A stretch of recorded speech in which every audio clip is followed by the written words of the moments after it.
మన వైఎస్ఆర్ షర్మిల గారు రీసెంట్ గా మీడియా ముందుకు వచ్చి ఒక మాట అయితే ఇప్పుడు చూసుకుంటే జగన్మోహన్ రెడ్డి గారు తల్లి మీద కేసు పెట్టిన కొడుకు ఇటువంటి వ్యక్తిని నువ్వు మళ్ళీ ఎన్నుకుంటారని ప్రజలతో ఒక మాట అయితే అన్నారండి. అసలు దీనికి కారణం ఏంటి అట్లా పడతారని షర్మిల గారు.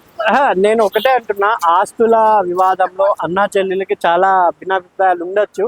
అది ప్రజా సమస్యల్లో కలపకూడదని నా అభిప్రాయం. ఎందుకంటే జగన్ గారు కూడా ఒక సీఎం, మాజీ సీఎంగా ఆయన వర్త్ చూపించారు. ఎందుకంటే పేదవాళ్ళకి కడుపు నిండా అన్నం అన్ని దొరికేవి, అది పథకాల ఏంటి అనేది. ఎందుకంటే ఇప్పుడు ఆ పథకాలు కొంచెం ఆపేయడం వల్ల ఎందుకంటే అభివృద్ధి కూడా కావాలని చాలా మంది ప్రజలు త్యాగం కూడా చేశారు. కానీ అభివృద్ధి కనబడడం లేదు. ఇక్కడ కక్షాపూరితమైన ఒకరికొకరు, ఇప్పుడు వాళ్ళు రాజకీయంలోకి వస్తే వీళ్ళ మీద, వాళ్ళు రాజకీయంలో వస్తే వీళ్ళ మీద, ఇలాగే జరుగుతుంది. కానీ ప్రజా సమస్యలను గాలికి వదిలేస్తున్నానని నా అభిప్రాయం. ఇంకా షర్మిల గారు కూడా కాంగ్రెస్ పార్టీ అధ్యక్షులు ఉన్నారు కాబట్టి ఆమె కూడా ప్రజా సమస్యల గురించి పోరాడాలి. ఎప్పుడు చూస్తే మాట్లాడడం అన్నయ్య గురించి మాట్లాడతారు, లేదంటే చంద్రబాబు గురించి మాట్లాడతారు, లేదంటే బీజేపీ గురించి మాట్లాడతారు. మీ కడప, పులివెందుల అక్కడ ఎంతో మంది నిరుద్యోగులు ఉన్నారు.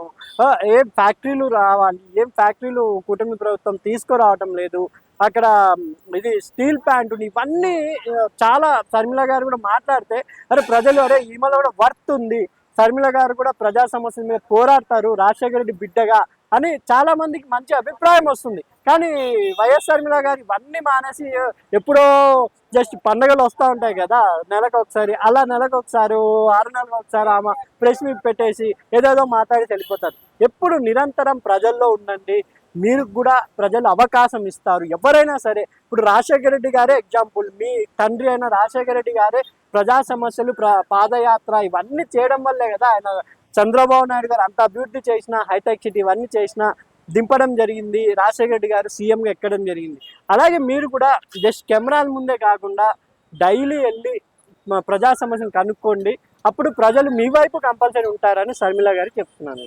మరో విషయం అన్న, జగన్మోహన్ రెడ్డి గారు కాంగ్రెస్ పార్టీలోకి వెళ్ళే అవకాశం ఉన్నందుకే షర్మిల గారు ఇప్పుడు వచ్చి మళ్ళీ మీడియా ముందుకు వచ్చి విమర్శలు చేస్తున్నారని కూడా మాట్లాడుతున్నారు.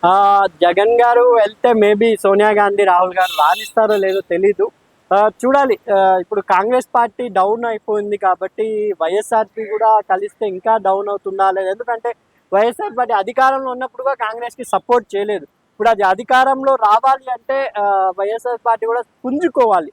ఇప్పుడిప్పుడే ప్రజా సమస్యలు, ఇప్పుడు జగన్ గారిని పార్టీని కొంతమంది ఇంకా జస్ట్ అన్నిట్లో మాట్లాడుతున్నారు జగన్ గారు అని చెప్పి, ఇప్పుడిప్పుడే కొంచెం అరే జగన్ గారిని మనం అనవసరంగా ఓడిపించామా అనే పాజిటివ్ రెస్పాన్స్ వస్తుంది. ఎందుకంటే ఇప్పుడు వీళ్ళు మేలుకోకపోతే కూటమి ప్రభుత్వం ఇంకా డెవలప్మెంట్ జల్దీ చేస్తేనే జగన్ గారిని మర్చిపోతారు ప్రజలు.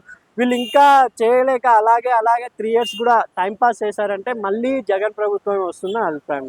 ఇప్పుడు జగన్మోహన్ రెడ్డి గారు అంటే ఇప్పుడు చూసుకుంటే కూటమి ప్రభుత్వం వచ్చిన 10 నెలలకు కూడా ఇటువంటి పథకాలు అన్నది ఇంకా 2-3 అమలు చేసిన తప్ప ఇంకా ఫ్రీ బస్ కానీ ఇవన్నీ ఎక్కడికే ఇంకా అమలు చేయలేదు.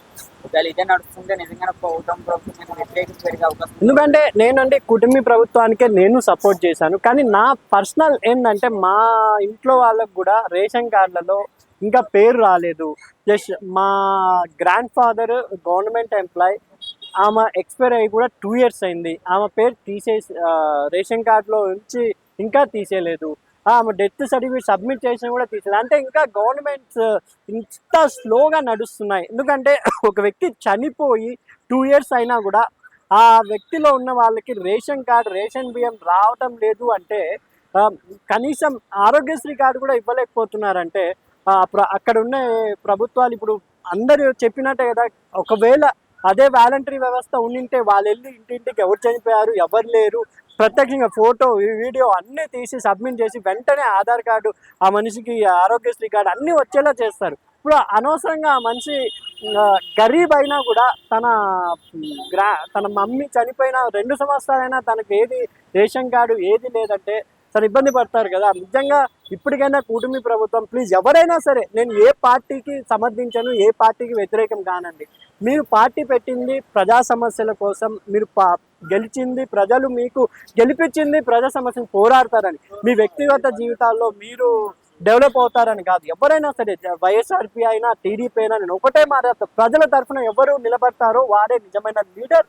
నిలబడ్డారు. ఇప్పటికీ చాలా మంది ప్రజలు వైఎస్ రాజశేఖర రెడ్డి గారు అండ్ సీనియర్ ఎన్టీఆర్ గారినే ఇప్పటికీ తమ ఇళ్లలో, ఉదయాల్లో పెట్టుకున్నారంటే వాళ్ళు లీడర్స్గా ప్రజల గుండెల్లో తొచ్చుకుపోయారంటే ప్రజా సమస్యల్ని ప్రజల్ని నిజంగా వాళ్ళ ఫ్యామిలీ మెంబర్స్గా చేసుకున్నారు కాబట్టి ఈరోజు ప్రతి ఇళ్లలో వెళ్తే పార్టీకి అతీతంగా చంద్రబాబు నాయుడు గారు మన ఎన్టీఆర్ గారి ఫోటో కానీ రాజశేఖర రెడ్డి ఫోటో కానీ ఉంటుంది.